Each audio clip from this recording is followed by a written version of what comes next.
आजच्या महागाईच्या काळामध्ये पती पत्नी दोघांनाही जॉब करणं गरजेचं असते आणि त्यांना संसाराचा गाडा चालवण्यासाठी पैशाची आवश्यकता असते आणि त्याच्यासाठी त्यांना जॉब करणं गरजेचं असते.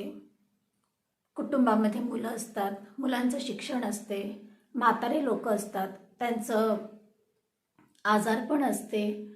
अशा अनेक गोष्टींसाठी त्यांना पैशाची आवश्यकता असते आणि त्यांना दोघांनाही जॉब करणं गरजेचं असते. पण त्यात ते हे विसरून जातात की ज्यांच्यासाठी आपण जॉब करतो त्यांच्याचकडे आपलं दुर्लक्ष होते. पैसा हा आयुष्याचा अविभाज्य अंग जरी असला तरी मुलं ही आपली खरी संपत्ती असतात. त्यामुळे त्यांच्याकडे दुर्लक्ष करून चालणार नाही आणि तेव्हा आपण दुर्लक्ष करतो त्याचं परिणाम खूप वाईट होतात.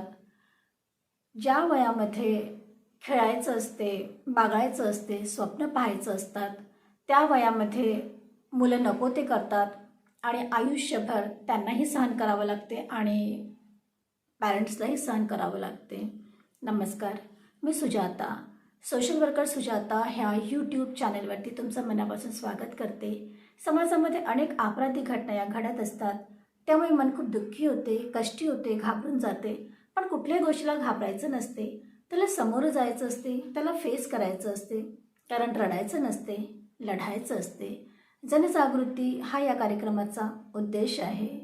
आजची सत्य घटना जी आहे ती महाराष्ट्राच्या मुंबई या ठिकाणची आहे. इथे संध्या नावाची मुलगी आपल्या आईसोबत राहत असते. बाबा तर ती लहान असतानाच मरण पावले होते, त्यामुळे तिची जबाबदारी आईवरच असते आणि आई आणि मुलगी ह्या दोघी पण राहत असतात.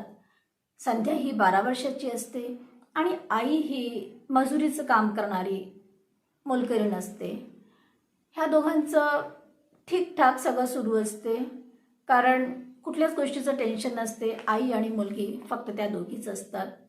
आई जेव्हा जॉबवर जाते तेव्हा मुलगी ही घरचं सगळं आवरून बाहेर खेळायला जाते. शेजारीच मुलगी असते, तिच्यासोबत ती खेळत असते आणि आई जेव्हा परत येणार त्याच्या आधी ती घरी येऊन जाते. म्हणजे ती पण दिवसभर बाहेर खेळत असते आणि आई आपल्या जॉबवर असते. तिच्या घराच्या शेजारीच एका घराचं बांधकाम सुरू असते आणि तिथे छत्तीसगडचे काही मजूर काम करीत असतात आणि तिथेच ते लोक झोपडी टाकून राहतात आणि घराचं काम करीत असतात. त्या माणसाची नजर संध्यावर असते. संध्या 12 वर्षाचीच असते, छोटीशी मुलगी. तिला घेऊन तो निर्जन ठिकाणी जातो आणि तिच्यावरती नको ते कृत्य करतो आणि तिला सांगतो की हे सगळं जर तू घरी सांगितलंस तर मी तुला जीवानीशी मारून टाकेल. त्यामुळे ती छोटीशी मुलगी घाबरून जाते आणि ती कुणालाच काही सांगत नाही, आईला पण काही सांगत नाही आणि आई तर व्यस्तच असते. त्यामुळे आईच्या पण असं काही लक्षात आलं नाही. या गोष्टीला 6 महिने होऊन जातात. हळूहळू तिच्या शरीरामध्ये चेंजेस व्हायला लागतात. आईला असं वाटते की तब्येत सुधारते आहे तिची, म्हणून कदाचित तिच्यामध्ये थोडं परिवर्तन दिसत असेल. पण एकदा आईला असं वाटते की काहीतरी वेगळं दिसते असं आईला वाटलं आणि तिने जवळच प्राथमिक रुग्णालय असते त्या रुग्णालयात ती घेऊन गेली आणि तिथे डॉक्टरांना तिने दाखवलं.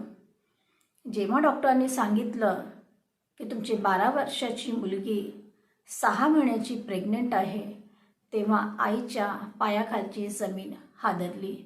आईला या गोष्टींवरती विश्वासच होत नव्हता की हे कसं काय होऊ शकते. ही तर इतकी लहान आहे, तरी हिच्यासोबत असं कसं होऊ शकते असं आईला वाटलं. पण डॉक्टरांनी सांगितलं की तुमची मुलगी प्रेग्नंट आहे आणि आता हिचं ॲबॉर्शनसुद्धा होऊ शकत नाही, कारण आता वेळ निघून गेलेली आहे.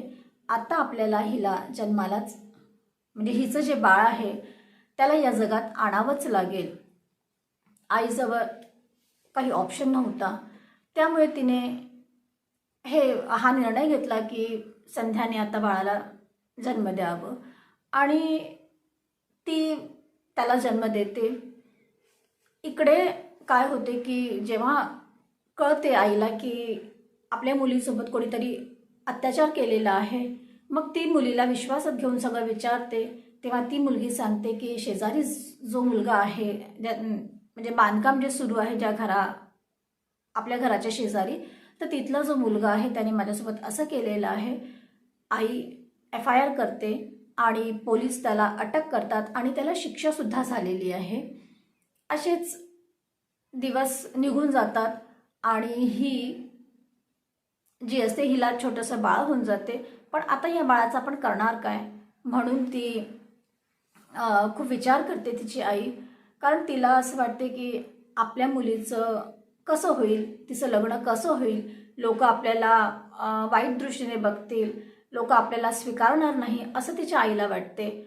त्यामुळे ते छोटंसं बाळ जे असते त्याला ते लोक अनाथाश्रमामध्ये टाकतात आणि ते बाळ जेव्हा 2 वर्षाचं होते तेव्हा ते लोक म्हणजे अनाथाश्रमातलेच लोक रीतसर त्याला दत्तक देतात. आणि आता ह्या घटनेला बरेच वर्ष पण झालेली आहेत. संध्या आता 18 वर्षाची आहे आणि 12व्या वर्गात ती शिकत आहे. पण तिच्या आयुष्यामध्ये जे काही घडलेलं आहे ते खरंच ती विसरू शकणार आहे का? तिचं आयुष्य पूर्ण चेंज झालं आणि ह्याला जबाबदार कोण आहे? ह्याला जबाबदार कुठे ना कुठे पॅरेंट्सही आहेत, कुठे ना कुठे आपणही या सगळ्या गोष्टींना जबाबदार आहोत. पण आपल्या पाल्यांवरती आपलं प्रेम असते आणि त्यांनी चांगल्या बाजूने जावं म्हणून काही गोष्टी पालकांनीसुद्धा अंगीकारायला पाहिजे. सगळ्यात आधी तर मला हे म्हणायचं आहे की पालकांनी मुलं जशी वयात येतात तेव्हा त्यांच्यासोबत मैत्रीपूर्ण संबंध ठेवायला पाहिजे. कारण मुलांना बऱ्याचशा गोष्टी आईवडिलांना सांगण्याची हिंमत नसते. वडिलांकडे तर ते नाहीच बोलू शकत, पण आईकडे बोलू शकतात ते. पण त्याची म्हणजे मध्यस्थी आईनेच करायला हवी आणि आईने आपल्या मुलांसोबत मैत्रीपूर्ण संबंध ठेवायला पाहिजे, जेणेकरून आपल्या मुलांना बोलायला संधी मिळेल आणि ते आपल्या मनातलं सांगू शकतील. कारण मुलं हे पॅरेंट्सजवळ म्हणजे स्पेशली आईजवळच आपलं मन मोकळं करू शकतात. आणि दुसरी गोष्ट म्हणजे मुलांना गुड टच आणि बॅड टच हे शिकवायला पाहिजे. स्पर्श चांगला आणि वाईट हा आपणच आपल्या मुलांना सांगू शकतो, म्हणून ते सांगणं खूप गरजेचं आहे.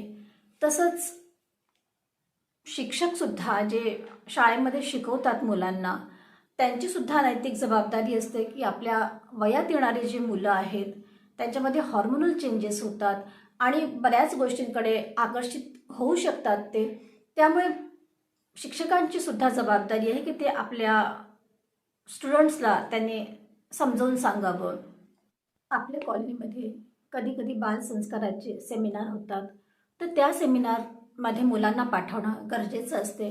कारण तिथे मुलांवरती मार्गदर्शन केले जाते, त्यांना चांगलं काय वाईट काय हे सांगण्यात येते, महापुरुषांबद्दल त्यांना सांगण्यात येते आणि त्यामुळे चांगलं नागरिक बनण्यासाठी त्यांना प्रोत्साहन दिले जाते. आपण कितीही थकलो असलो तरी जॉबवरून जेव्हा आपण घरी परत येतो तेव्हा 5-10 मिनटं आपण मुलांना द्यायला हवं आणि सकाळपासून बेटा तू काय केलेलं आहे, कुठे गेला होता, काय केलं तू, शाळेत काय झालं, हे जर आपण विचारलं तर मुलांनासुद्धा सांगण्याची हिंमत येते आणि आपल्यालासुद्धा आपली मुलं काय करतात, कुठे जातात, कुणाशी खेळतात, कुणाच्या सोबत राहतात हे सगळं आपल्यालासुद्धा कळू शकते.